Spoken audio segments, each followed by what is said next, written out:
Hello दोस्तों, कैसे हैं आप सब। प्रदीप पांडे चिंटू का विवाह 3 मूवी को आप सबके बीच भोजपुरी के सबसे बड़े चैनल भोजपुरी सिनेमा पर रिलीज कर दिया जाएगा। विवाह 3 मूवी को 10 फरवरी को शनिवार शाम 5 बजे आप सब इस मूवी को देख सकते हैं पूरे फैमिली के साथ में।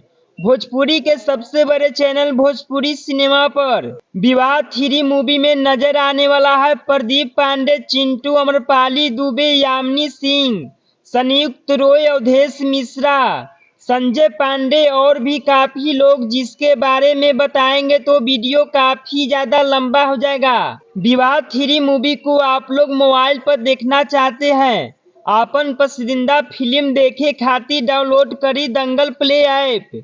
आप लोग प्रदीप पांडे चिंटू का फैन है तो इस वीडियो को दबाकर शेयर करें। आप लोग अभी तक इस वीडियो को लाइक नहीं किए हैं तो लाइक करें, चैनल पे पहली बार आए तो सब्सक्राइब करें, दोस्तों के साथ शेयर करें। फिर मिलते हैं अगले वीडियो में, आप सब बने रहें।